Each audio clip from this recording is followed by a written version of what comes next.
Glück auf, meine Leute. Welcome back to the history of Schalke. In this episode, we're going to get into the 30s, a glorious time and a troublesome time as well as we get into World War II. Let's get into the video.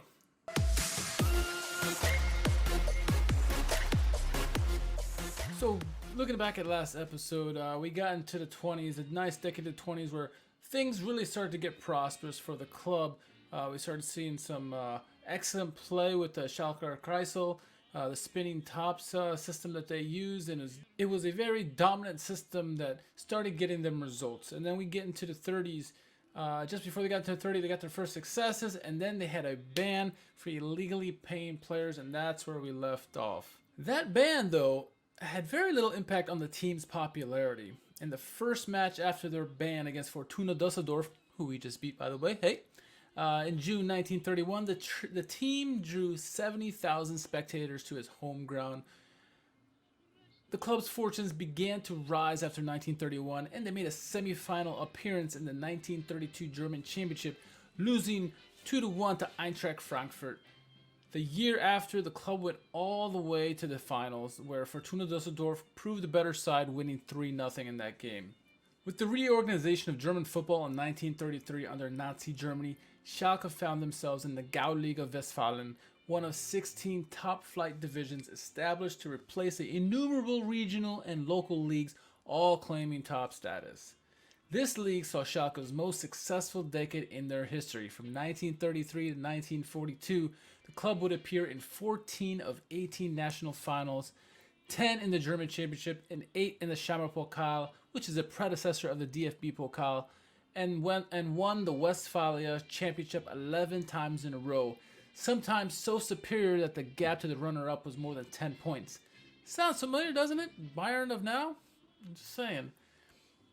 Over a dozen seasons from 33 to 1945, Schalke won 162 of 189 Gauliga matches, drawing 21 and losing only 6. Within this period, they scored a staggering 924 goals and conceded just 145. From 1935 to 1939, they did not lose a single league match. The club's dominance throughout this period led them to be held up for propaganda purposes by the Nazi regime as an example of a new Germany.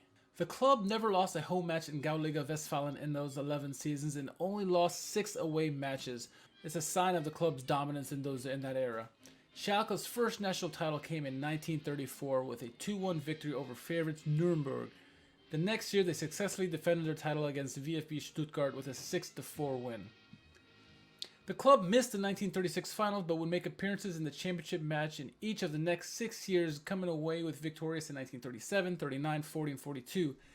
3 of those national finals were against Austrian teams Admira Wien, Rapid Wien, and First Vienna, which played in Germany's Gauliga Ostmark after Austria's incorporation into the Reich through the 1938 Anschluss. The Koningsblaue also made frequent appearances in the final of the Schammer Pokal, but enjoyed much less success there.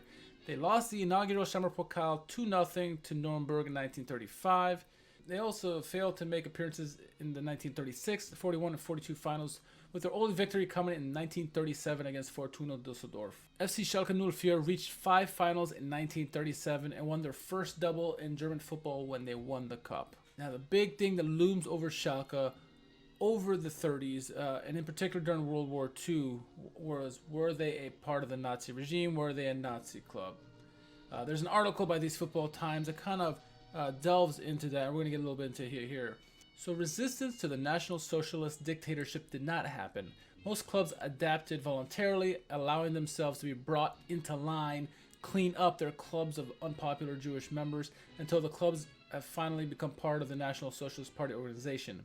FC Schalke 04 are no exception in this regard. In June 1933, there's no longer a board of directors, but a club leader. This becomes the honorary chairman Unkel.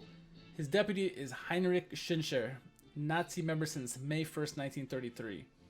In the following years, more Jewish members left the association. With its image as a workers' club, FC Schalke 04 fits perfectly into the Nazi ideology. Due to the successes, there are numerous opportunities for instrumentalization by the regime which the association cannot withdraw. That does not mean it was a Nazi club, but just a particularly prominent example of how adopted and uncritical most football clubs were during the National Socialism. During the Second World War, the association participates in entertainment of soldiers. The Schalke team played against German soldiers, teams in Paris, Brussels, and Warsaw on a guest tour in 1941. A systematic preference for Schalke players through exemption from military service, on the other hand, cannot be proven.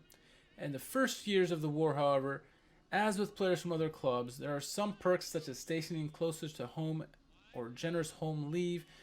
With the work between blue and white lies gray. FC Schalke 04, in the era of National Socialism, was the first club in Germany to have its Nazi past scientifically examined.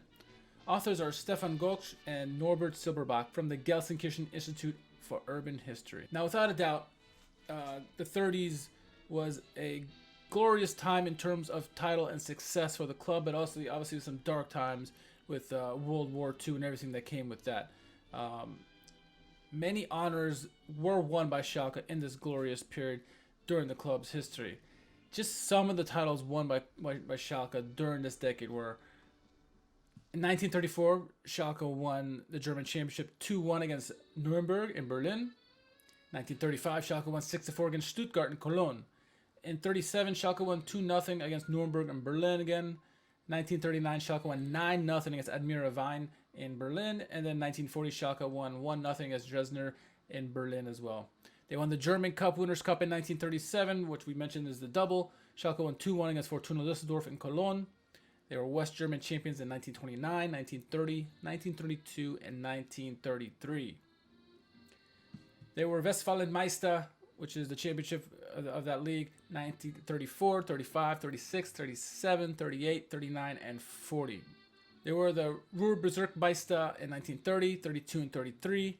German runners-up in 1933. Schalke lost 3-0 to Dusseldorf in Cologne. They were German Cup finalists in 1935, losing 2-0 to Nuremberg. 1936, Schalke lost to Leipzig, VfB Leipzig, not RB Leipzig, in Berlin 2-1.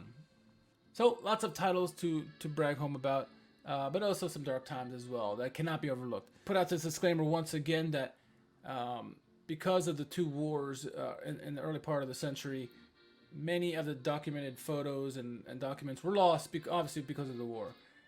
But, you know, the truth of Schalke's 7 championships, their glorious time, this is one of their heydays in terms of the club, where most of its championships were won. Yes, there was dark times, but there were some fantastic players, fantastic system in the club. I mean, the spinning top, it was just a fantastic system that was dominant, as we mentioned, and they won the league many times, by as many as 10 points. So they found their great success, and we'll head into our next episode going into the 40s, where we see that success not as prominent, but Schalke still being a big name in the German community, in the German football world. So tell us what you thought of this video. Did you learn anything in the 1930s? Anything surprise you? Anything you already knew? Let us know in the comments below. And of course, as always, if you haven't done so yet, make sure you subscribe to the page, leave comments. You can follow us on Twitter, Instagram, and Facebook at Schalke America.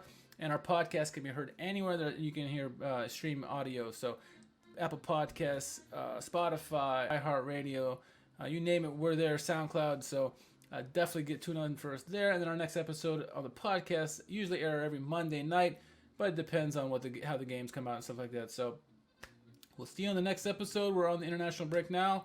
So the next episode's in the 40s, and we'll have another podcast here coming up here soon. So until then, till the next video or podcast, we'll catch you soon. Glück auf.